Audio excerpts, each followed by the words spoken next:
Last week, Nike unveiled a new ad celebrating the 30th anniversary of their Just Do It campaign, starring today's most controversial athlete.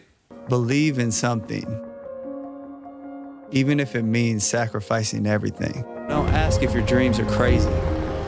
Ask if they're crazy enough. It's amazing that they're using a spokesperson who isn't even playing his sport. I imagine if Nike does bring out a shoe for Colin Kaepernick, it has to be a slip-on shoe with no laces, because that's got to be hard for Colin every time he bends down to do his shoelaces and people get their cameras out like, oh, there's a new movement. And he's like, no, I'm not protesting this Starbucks. I just had to do me shoes up. But seriously, do stop shooting black people. Not counting a few random morons burning their shoes, the campaign has been a huge success. Since Kaepernick became the new face of Nike, sales have increased 31%. So thank you, Nike, for standing up for kneeling. Even though most of your political donations are to Republicans. And you just signed an 8-year deal with the same league that refuses to let Kaepernick play. In fact, Nike is kneeling so much for the NFL that they're changing their slogan to "Just do it, but make it quick and don't get it in my hair." What did I say?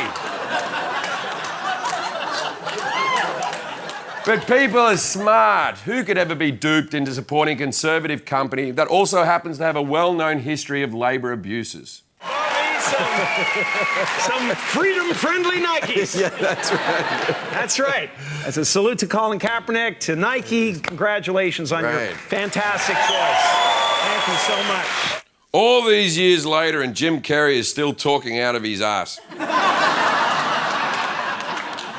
Nike is a corporation, and corporations don't have progressive values. They have shareholders.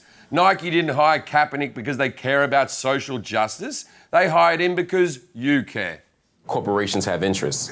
And if they thought that they would lose money, if they thought that they would minimize shareholder wealth rather than maximizing it, they wouldn't do that. But what they're also learning is that people do want companies to take strong stances. People like it when companies seem socially aware. Being woke, some might say. I wouldn't say it, but that's mostly because it doesn't sound right coming out of a white Australian's mouth. Woke, on fleek, yes, queen. Turned up. I shouldn't be allowed to say any of those things. But actually, I do like saying turned up. Turned up. I'm going to try to use it in sentences from time to time this week. Turned up. And it's not just Nike. This year's Super Bowl ads were a parade of pretend wokeness, including the one where a Martin Luther King speech was used to sell cars. You don't have to know the second theory of thermodynamics in physics to serve. You only need a heart full of grace. Soul generated by love. What was that? That ad is pretty insensitive, especially when you consider that trucks are the second most racist kind of car. The list goes Dodge Chargers, trucks, and Herbie the Love Bug. Sure, it sounded like Herbie was talking to us with his horn, but that was the censors bleeping all the N-words. No, Herbie, no! No, if you don't like it, you move to a different neighbourhood. Look, if Colin Kaepernick sells shoes, that's not Nike taking a moral stand. It's just good marketing. And to the people burning their shoes in outrage, you're not mad at Nike for hiring Kaepernick. You're mad because you live in a world where Colin Kaepernick is popular and respected.